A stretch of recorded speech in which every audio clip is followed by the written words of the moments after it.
What's going on, everybody? Eric Lindquist at Stokastic here on the Odd Shopper channel, coming to you with my 3 favorite prize picks for Thursday night football. Hit the like button, subscribe button, notification bell as we get going. Just like me fumbling those words, I've been fumbling the ball when it comes to some of these primetime showdown slates the last 4, I believe. We've gone 2 for 3 in a couple, but if you weren't flex playing them, and I don't like the flex pay because 5x, I mean, if I can go 1 for 4 routinely, that is profit over the long term. But it's been a little bit of a cold streak over the last week and a half, but I'm looking to get it back. I think tonight we got Baltimore, we got Tampa. I'm looking forward to this one. I think it's got some pretty advantageous lines. Let's get to it, shall we? Let's get going right off the bat with my favorite play of the entire day. We're going to be going to receptions for Rachaad White, and more than 2. Again, it's weird to me because I was going back through and I was looking at some of my former videos and trying to figure out why I've liked so many mores lately as opposed to less, which generally when you're talking sports betting, you really, really want to be going towards less at books. But over here on Prize Picks, we're still playing DFS. We're still playing lineups. And I think more than 2 is still the number we're looking at. Rachaad White is starting to cut into, no doubt about it, Leonard Fournette's role. He played a season-high 43% of snaps last time out. That's a large allotment for a pass-catching back. And when he's on the field, he is out there to catch footballs. He's actually gone over this number 3 of the last 4. I don't really care about that. What I care is that Tampa Bay is just scheming to throw it. And when he is going to be on the field, sure, there might be some come-from-behind mode. There might be some issues going on elsewhere in the offense. They're just not running the ball very well. And Leonard Fournette, maybe they're trying to save some miles for later, but you got to get in the playoffs, so that doesn't make a whole lot of sense to me. I think Rachaad White's just a really good pass-catching back. We've seen Tom Brady in the past. James White, obviously, being the prime example. He likes to utilize that in his offenses, in his schemes. So Todd Bowles said he wants to get Rachaad White more involved. 2 feels like the baseline number. You're going to be pushing this one a lot of the time, but also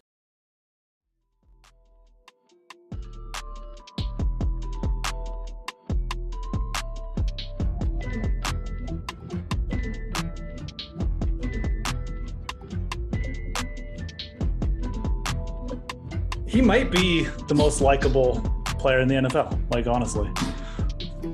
I'm just starting quarterbacks. Would you want to have a beer with him, though?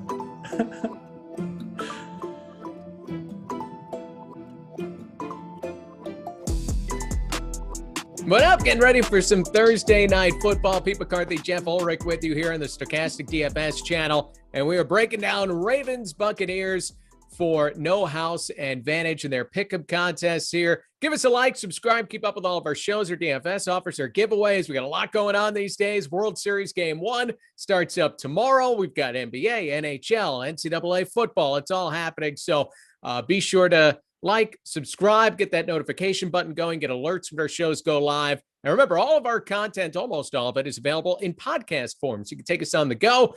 So help us out, leave it a 5-star review after listening on whatever your podcast platform of choice is. But like a legitimately good Thursday night game here, right? Tom Brady and the Bucs, 3-4, needing a win against Lamar Jackson and the Ravens. It's a good matchup. Yeah, I'm at the point now where I'm not going to get my hopes up at all. Also, the Ravens coming in pretty banged up. I have a feeling this could actually be lower scoring and slightly boring, but we'll see. I mean, there's definitely 2 marquee quarterbacks, so that's good. But yeah, there are injuries to talk about. Yes. And we have a small prop table here, and it could get smaller if Mark Andrews is out. So interesting for No House Advantage. And if you're kind of on the negative train like me, then there's a certain way you could go about building lineups here for No House, so we'll get to. So you're always negative. You hate all these matchups. You don't think it's ever going to be fun on Thursday night. I mean, you turn into Al Michaels before our eyes, just hating every Thursday night game. I mean, let's get into one of the first things I noticed just looking at our simulations. You go to stokastic.com, go to the NFL tab, projections. It'll give you No House Advantage projections and simulates the game a bunch of times, tells you what the chances are. You can go over or under. That's free. Go to stokastic.com, check that out.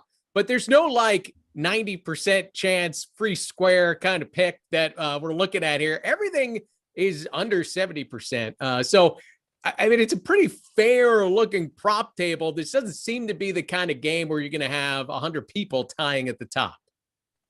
Yeah, no, for sure. Exactly. Like there's not like, 5 obvious props that everyone's going to go on. I agree. A lot of these are pretty close. And even the ones that are a little bit higher than normal, like it's pretty reasonable to go on the other side of that. So you'll probably get like a pretty balanced approach as well.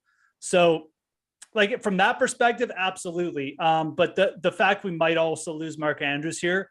Yeah. I mean, there's no place to hide, which is nice though, because, with no place to hide, again, the field gets split out a bit, tougher decisions to make. Everyone's got to make them. And so I think that, with the way this line has moved as well, the Ravens were like pushing to be like, almost 2-point favorites. And now it's actually flipped to where like Tampa Bay's the favorites. Kind of speaks to where the injury report is going as well. So something to keep in mind when you're making lineups. Yeah, the basics, Tampa's a 1.5 point favorite, over under 45.5 points. It's Tampa, weather's not going to be a factor, 70 degrees clear. As you mentioned, a lot of injuries. We'll work our way through that and how that's going to affect these various players and props. Let's start with the quarterbacks here, Geoff. Lamar Jackson, we got 3 lines on him, 226.5 passing yards, over or under, 1.5 passing touchdowns, half an interception. Let's start with the injury news with Mark Andrews. If Mark Andrews goes or doesn't go, how much does that affect what you plan on doing with Lamar Jackson? Yeah, no, I think it affects a lot. I like the unders, especially. I mean, I'll even take it a step further. I mean, I don't think Mark Andrews anywhere near 100%. Obviously caught 0 passes last week. And I'm just fine fading Lamar's totals in this game, especially the passing touchdowns. That's probably my favorite, going under 1.5. We have that projected as an under. That's the strongest one. But again, like we don't have a ton of there's no 80% kind of leans here. It's kind of in the 70 to 50% range. So Jackson under passing touchdowns, something I'd look at. The passing total is interesting too. And, you could say, well, he's going to be passing more. The Bucs are now favored. But even in that scenario without Mark Andrews, where is the ball going here? It's going to be pretty simple for the Bucs just to shut down the outside, take away Bateman, maybe Duvernay. I mean, I don't want to put my hands in Devin Duvernay to get us over here. It's a pretty big line at 226. Pretty easy under to add in as well, I think. And in a lot of ways, the passing total is probably the safer. We have that projected as a stronger play, but I like unders on both of them. Touchdowns are always variable. You could get some garbage time, 70-yard touchdown pass or something. And the same with interceptions, but I basically just like fading Lamar for a big passing game all around the board. Yeah, Lamar's been under 226.5 passing yards in 6 of the 7 games he's played. So this isn't a number that he's really, gotten above a whole lot at 236 in one of his games.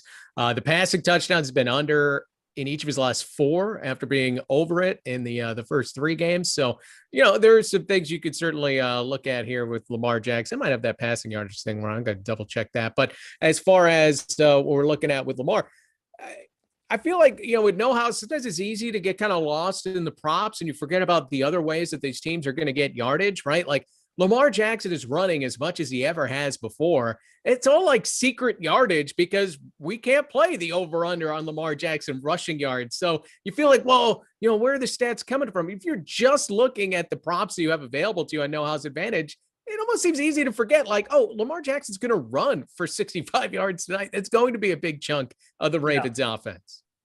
Yeah, and absolutely. I mean, and again, with a guy like Mark Andrews out, I mean, what do you think he's going to do? He's going to run more, most likely. He's probably going to take a couple extra rush attempts. It wouldn't shock me. So, this is just a spot where, I mean, I just don't know. I just feel like there's very little scenarios here where the Ravens passing offense just kind of really puts in a top performance. Maybe Isaiah Likely pops up or Josh Oliver and helps out, or I don't even know. I just know that I don't want to rely on Devin Duvernay. Yeah. And also Rashad Bateman, I mean, who missed the practice early in the week. He's looks like he's going to play, but I mean, he's got the Q tag as well. So a lot of question marks here for Baltimore. We haven't even talked about their defensive question marks, but yeah, it's pretty much a straight fade on Jackson. The props on the wide receivers are interesting. I admit that because the one thing we'll see a few more targets for Duvernay, and we'll see a few more targets for Bateman. And I don't mind going over on those guys. And we have them projected as overs, especially Devin Duvernay. I don't know if we have a receiving prop on Bateman. We don't. We just have the reception prop, but pretty much across the board. I mean, I take overs on the receivers for the simple fact I just don't think Andrews is going to be out there. And again, if he is out there, I mean, we just have to look back to last week. So give me the over on Duvernay 2.5 and his receiving yards at only 30.5 as well. Both extremely low. And as you mentioned, the projections like the over on that. Something to keep in mind, I mean, the Ravens only threw the ball 16 times last week. So it wasn't even that, hey, Mark Andrews didn't have any catches, only had 2 targets. It's also that they just got away from the pass. And if you look, like I said, and I confirm this, Lamar Jackson under 226 yards passing in 6 of 7 games. They've gotten away from the pass in recent weeks and have been running the ball more. And a lot of that is Lamar Jackson. But we saw this past week, Gus Edwards come back. While he's questionable for tonight, was limited in practice all week, which would seem to indicate that he would play tonight. He became a factor on the ground last week. So, what does Baltimore want to do tonight? It feels like they want to be a running team. And in years past, you couldn't run against the Tampa Bay Buccaneers. Now you can a little bit. They went from being elite to above average against the run. I like looking at DVOA and their 10th rush defense, DVOA, thus far this year. That is, they were top 2 automatic the last 2 seasons. They were like impossible to run against the last 2 seasons. You're right. And it's a great point. I again, this comes back to how I see this game as well. I think that the Ravens are going to continue to do what they've been doing lately, which is really just try and smash the ball. Gus Edwards, they've been mixing in Kenyon Drake, and like they've been really what you'd call just stubborn with it. Like they've been smashing Kenyon Drake for like 2 yards a carry. So now that they actually have a guy in Gus Edwards who can move the ball a bit, like I don't see them getting away from it here. And I do like, you know what? And I'll say like, this is the one contrarian play I like from our props the most is going over on Gus Edwards rush yards here. It's 54.5. It's bigger than the projections around the industry. He's in the 44.5 range, but everyone's going to look at this prop and say the same thing. He's going up against Tampa. They're underdogs now. He's not going to get there, but like Edwards should get the carries, and he is a way better early down runner just between the tackles than either the other running backs. I mean, like I don't know why Kenny Drake's even on the field. He just looks awful as a running back, as a rusher. Anyways, so you had a big game against the Giants a few weeks back. Everyone puts up 100 yards against the Giants, and I don't even know where that came from. I mean, you take away that game, he has been, and this goes back to like last year. But anyways, he's not on the prop list, so why are we talking about Kenny Drake? Gus Edwards, I think is going to have a good game. I think this is a good spot for him to get a solid workload, like I said, and just everything you said about the Ravens and then going up against the Tampa defense, I agree with. So yeah, that's the one player I'd definitely be on the other side of here in terms of our projections. And again, it's mainly for the versus the house contest where again, game theory is coming into play as well. Danny notes in the chat that Edwards only played 23 snaps last week, and I haven't confirmed that, but I'll assume that's true. It is. He didn't play that much. So it's not as if he didn't have opportunity. Every time he was on the field, he was basically touching the ball. And the other thing is like his first game back from injury here. I'm pretty confident like Gus Edwards to get a pretty good workload again tonight. Again, when you have injuries to your receiver core and you're just a run first team, it makes a lot of sense to try and rely on him. Yeah, we got a Bet MGM no-brainer for you. Bet 10 win $200 if anyone hits a 3-pointer. This offer is available in all states except New York, Pennsylvania, Mississippi, and Ontario. Must be a pregame money line bet. BetMGM giving you a chance at $200 for free simply by clicking the description, pinned comments. Any team tonight, it's a 3-pointer. You win $200 in free bets. That's simple. Take advantage of these offers when they come up. It's the best way to beat the books. So you can check that out. BetMGM NBA no-brainer. More information is below. All right, so let's start looking at this Tampa Bay offense a little bit. And 3 points last week against the Carolina Panthers. A short week. It's not as if you could blow up everything you've been doing. But I look at the Bucs and say, this team passed the ball over and over and over last year, the year prior. Now, all of a sudden, they want to be a ground and pound kind of offense with Leonard Fournette. It's not working. Will they adjust tonight and let Tom Brady wing the ball around a little bit more, before they're down multiple scores in a game? Yeah, no, their O-line is a problem. It's a problem because they're not giving Brady enough time. He's getting rid of the ball a little quicker than I think he wants. And he's got a quick release anyway, so it's not that big a deal. But and then, again, they're not. It's hampering them from running the ball like they want to, I think. But, to answer your point, I do think they make some adjustments in this game. And I know it's a quick turnaround, but and I come back like that game last week. It was obviously like Carolina dominated and Tampa looked bad the whole game. But like, does it go different if Mike Evans catches that touchdown? I really think it does. It's one of those things where you say, it's just one play. But like football's all about just, plays flipping games, and feels like if the Bucs had just gotten that one play, everything else may have just started flowing for them. We don't have a Rachaad White prop. If we had a reception prop, I'd go over on that. Mm-hmm. Like looking at Fournette's rush yards, it's pretty low, and like I could definitely see Fournette getting there. And he's not a player that I necessarily hate fading or hate going over on, I should say. We have his prop basically projected exactly as neutral. But at the same time, like I do think that Brady gets on track here. Like I'd be looking to take the over on his passing touchdowns, which we have projected as an over. I'd probably be looking to take an over in some way, shape, or form on Chris Godwin, who, again, like I think that Godwin has been maybe the most hampered by this like O-line issues and just like the quicker release of Brady. They just haven't been getting on the same page, but that'll probably happen tonight. Is going to happen eventually. At the very least, 5.5 receptions for guys got average 12.5 targets last two games.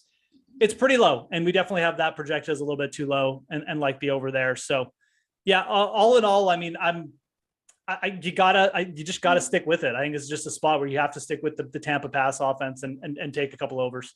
Does Brady throw 50 passes tonight? And the reason why I think that's important is I think you can get Chris Godwin over on receptions and Mike Evans over on receptions. Those are two clear guys for Tom Brady to go to. And if this team's going to hang around, they have to throw the ball. I mean, you can be worried about the offensive line and you don't want your 45-year-old quarterback taking a bunch of hits. Dude, you're 3-4. Your season's in the balance here. I mean, there's no reason to protect anybody anymore. You got to go. Yeah, exactly. I mean, like, again, like, I mean, I'm sure that they'll try to get Fournette going and maybe attempt to, and they'd like to do that. But I think realistically, this game comes down to either the Bucs are going to put it together tonight or they're not. And the Ravens could just win an ugly game if they get their rush going, because the Ravens are going to rush the ball regardless of score. And if the Ravens are effective and Tampa doesn't get it going at some point and puts the Ravens on their heels a bit, this will be another game. I mean, I wouldn't be expecting whatever it was last week, like 24-3, but it could be like 23-20 Baltimore. If or 23-17 or something, where again, you just see the Tampa offense sputter. So I'm of the opinion that it'll get it going, and you could see, like you said, I think there's definitely validity in doing, Evans, Godwin, and Brady in a stack as all overs. I would probably be more prone to going Godwin over on receptions. That's the only thing I'd say. His routes, his yards per route run just haven't been big. And I mean, like he can break one. I mean, we could definitely see him go over 73.5, but I'd rather go over receptions there. I'd probably be more prone to going over on the Evans. I'm really good with Evans over on either. I mean, we haven't projected as a more solid over on receptions as well, but his yardage show obviously also smaller. So. And if you're taking Brady over on 1.5 touchdowns, you got to feel pretty good that Mike Evans gets his hand on one of them. But yeah, Godwin is the possession receiver. I think it's interesting. You look at the two props that we have available to us and know how it's advantage for Godwin tonight. 5.5 receptions. Godwin's been over that in 4 of 5 games that he's played this year. But then 73.5 receiving yards. He's been under that in 4 of the 5 games that he's played this year. So that just gives you an idea, as you talked about, the kind of routes that he's running, the role that he has. He's not a big play guy in this Tampa Bay offense right now. He's the possession receiver that maybe they're missing, with Gronk being out, and Cameron Brate out tonight as well. Do not put Cameron Brate in any of your no house advantage lineups. It will not work for you. You will get 0 points and bring great shame to everybody involved. So don't do that. If you're new to no house advantage, it's a good rule to know. Also, you can play in pick'em contests. That's what we're talking about here. Basically, you got that you got to select from, 7 different players, and ideally you hit them all. The exceptions, I think last Thursday Saints Cardinals game, I don't think anybody had a perfect score of 55, and then you could really do pretty well top the leaderboard, not be splitting with a bunch of people. And I think tonight's going to be one of those nights we're going to have a lot of variation with these lineups. So try to get up to the top. You can check out the contest over at No House Advantage. $15 entry is the main contest, $10,000 to first place. The thing that's great about No House Advantage, they never really fill the contests. So it's 1,600 total entrants in that contest. Figure we see what, Jeff, 12 to 1,300? Is that where we've been sitting? I mean, maybe less than that. There is overlay to be had. And especially you got NBA tonight, NFL, people are looking ahead to baseball. It's a lot happening. There's been overlay on like every single primetime game slate. So yeah, I mean, you might see a little bit of a spike in entry tonight because it's, we got Brady and Lamar Jackson. So okay, I wouldn't be shocked. But again, I mean, like, this is worth checking out, guys. If you're new, if you're watching the show for the first time, or if you just haven't checked out the site, again, like, there's multiple ways to play. Like, you can try the versus the house, and you can take your money or your deposit bonus and also play, you can try the pick 'em contest that we're talking about here. And then you take your money or bonus and play against the house as well. Make your own parlay style tickets. They have a 20x multiplier. Like, that there's not another site doing that as far as I know. So, very unique. And again, multiple ways to play. So check it out for sure. And as Jeff mentioned, you have that $50 free deposit match. So click the link below. You put in $50. We're going to give you an additional $50 to play with. And look, our tools over at Stokastic, they are free for No House Advantage. So you can check out what our simulations show, what our projections are. And there's even lineup generators that you can mass enter these contests if you want to as well. And with the overlay, there's certainly a reason to do so. Let's just touch on the tight end situation here. We know Mark Andrews is going to be questionable. This is going to be the big piece of news that will affect lineups and how we're building. We probably won't get it until like an hour before the game. But whether even if he does play, we know he's going to be limited with this knee injury. We know no catches, 2 targets last week. Is this the top of the board under receiving yards, Mark Andrews, and then you'll change it if you have to, if he doesn't play? Okay. So, I mean, you kind of have to live for these situations in a lot of ways. The field's all going to be thinking the same thing. And if he plays, he didn't get any targets last week. And it's basically what I've been talking about. But, when you're creating, and this goes back to just traditional DFS when you're going up against big fields, this is why it's such a unique format for props on No House, that, everyone's thinking the same way. Under Mark Andrews, it's a bigger than normal prop. No one's taking it, the over. So if I had 10 lineups, I would for sure be creating one lineup with like an over on Mark Andrews receiving total, probably his yards. Honestly, I'd put it up high. I'd put it in like my 6 or 7 spot, because if you hit that and the entire field is either under on him or just isn't playing it, like, it's just like you get such good leverage off the rest of your lineup. So yeah, I'd burn 1% just so I could, be over on the field. But yeah, we even just as assuming a Mark Andrews normal game here, we don't really think it's like playing the over is a strong play. I mean, it's a tough Tampa Bay defense. They certainly don't cover the tight end pretty well anyways, middle of the field. Just with how much, Baltimore's been running to, and Gus Edwards being back, I just don't think that they're going to be throwing that much. So it's a pretty big ask.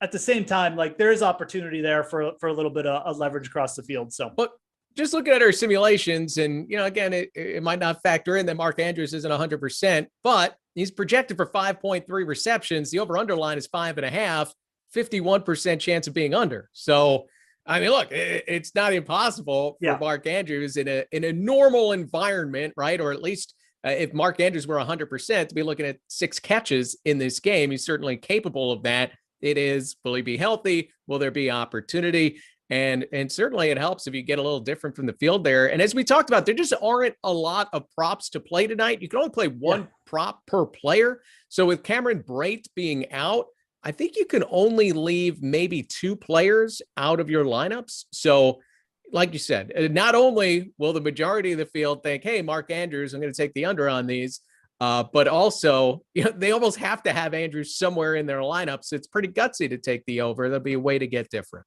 Yeah, and I like your call on the receptions. I mean, especially with the player being injured, it's easy enough to get like a couple back-to-back 4-yard receptions. Maybe we get an end of the half drive where Andrews is out there playing a few more snaps because they need those extra yards and they go to him. It's just more likely to happen than having to worry on a guy with a bad knee going across the middle of the field and catching like 25 yarders over the safety or something like that. So yeah, absolutely. It's a good call on the reception prop there rather than I think the yardage. All right. So we kind of touched on the running game a little bit here. So you don't feel great about either running back, but you like Gus Edwards in this spot, especially relative to what we might expect the field to do.